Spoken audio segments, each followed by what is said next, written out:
Picture this, a buddy cop movie that defies all the cliches, has action that still blows modern CGI out of the water, and one-liners that have lived rent-free in your head for over 2 decades. Which one of y'all kicked me? And oh yeah, it made history, while launching a global formula that every buddy cop movie since has been trying to copy. Sound like the stuff of legends? Well, it is. But here's the real kicker, it didn't just set the standard, it redefined what a buddy cop movie could be. Stick around, because we're diving into 8 reasons why Rush Hour isn't just a classic, it's the blueprint Hollywood still can't escape. Chapter 1. Perfecting the Formula. Look, when it comes to buddy cop movies, Rush Hour isn't just a classic, it's the Godfather. It didn't just follow the Odd Couple formula, it perfected it. I'm policeman. I'm just showing him how to take a gun from a suspect. You've got Jackie Chan, the calm, disciplined martial arts master who can take down 10 guys without breaking a sweat. Then you've got Chris Tucker, who can't even walk into a room without yelling at full volume. It's the ultimate mismatch, and somehow it's magic. Their chemistry, unmatched. Jackie flips over a table, Chris screams something wild, and boom, cinematic gold. You understand the words that are coming out of my mouth? That wasn't just a catchphrase, that was the birth of a legendary duo. And sure, later movies tried to recreate that vibe. The Other Guys, 21 Jump Street, funny, yes, but none of them had that raw, chaotic perfection of Chan and Tucker. Rush Hour didn't just raise the bar, it drop-kicked the bar through a window while yelling, "Carter!" and never looked back. But this is the beauty of Rush Hour, they actually broke the cross-cultural norms. Before we move on to the next section, please don't forget to subscribe if you liked the video so far. Chapter 2. Culture Clash, Comedy Gold. Here's why Rush Hour owns the Godfather title. It turned cross-cultural comedy into a movement. Before Rush Hour, buddy cop films pretty much stuck to the same lane. 2 white guys or 2 black guys, maybe with slightly different personalities, but culturally, pretty similar. Then came Jackie Chan and Chris Tucker. Bam! East meets West in the loudest, funniest, most action-packed way possible. And it worked. Their differences weren't just for laughs, they were the core of the comedy. Jackie's calm, respectful, rule-following cop from Hong Kong clashing with Chris's fast-talking, loud, rule-breaking LA detective? That culture clash wasn't just a gimmick, it was gold. It brought in international audiences, opened the door for Hollywood to cast outside its usual comfort zone, and made space for films like Shanghai Noon, The Tuxedo, and basically every movie that tried to recreate serious martial artists plus chaotic American sidekick. Rush Hour didn't just make people laugh, it introduced the world to Chris Tucker and Jackie Chan duo. Chapter 3. Action that doesn't fake it. Now, let's talk about something no other buddy cop movie dares to touch. Jackie Chan's absolutely insane, death-defying, is-he-okay level fight choreography. Rush Hour wasn't just funny, it was a live-action stunt show. No CGI, no stunt doubles, no wires, just Jackie, a death wish, and a ladder. The museum fight? That's not just action, that's art. Jackie dodging bullets, fighting bad guys, saving ancient vases, all while holding a bomb. It's a masterclass in turning chaos into eye-catching choreography.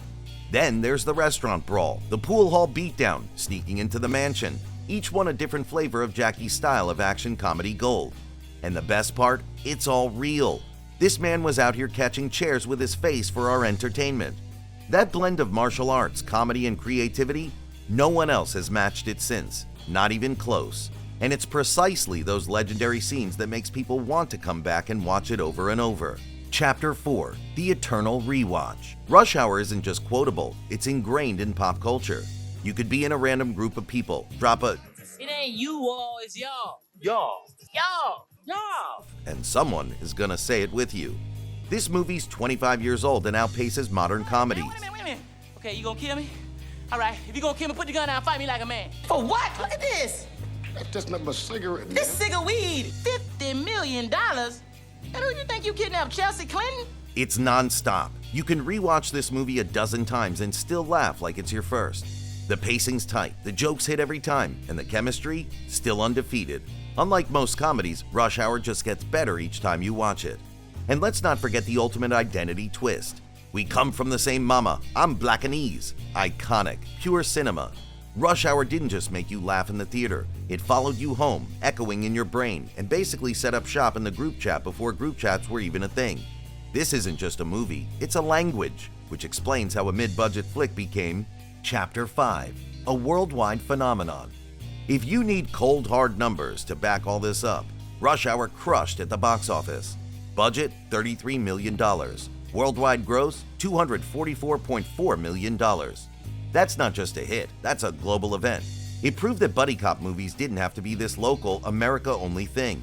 Nah, Rush Hour said, let's take this show worldwide, and the world showed up.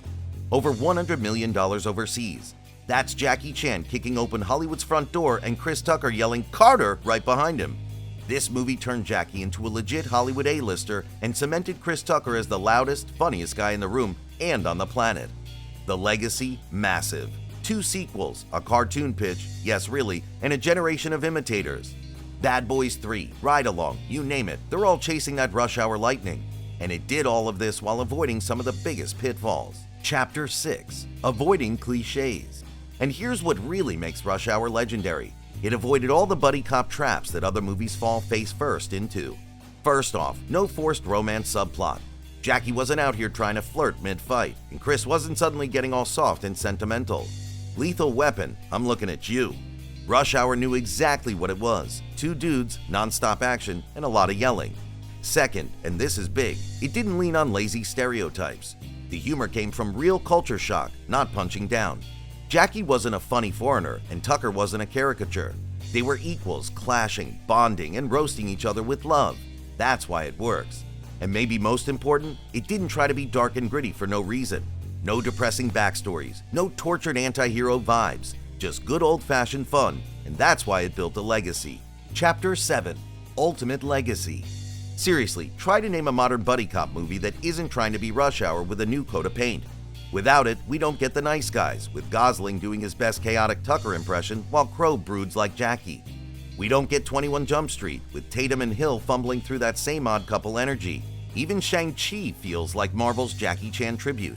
Why? Because Rush Hour's formula of action plus comedy with bromance chemistry is perfection, and it's all wrapped in Chapter 8, a plot that actually holds up. Let's not forget, Rush Hour actually had a solid plot. Yeah, it's hilarious and packed with action, but underneath all the jokes is a legit kidnapping conspiracy that works. There's real emotional weight. Jackie's character, Lee, isn't just some kung fu cop. He's loyal, he's driven, and he actually cares about the case. Same with Carter. He may be fast-talking and quick-witted, but he still cares about his solving the case. And that villain twist, finding out who Juntao really is, still hits, even on the rewatch.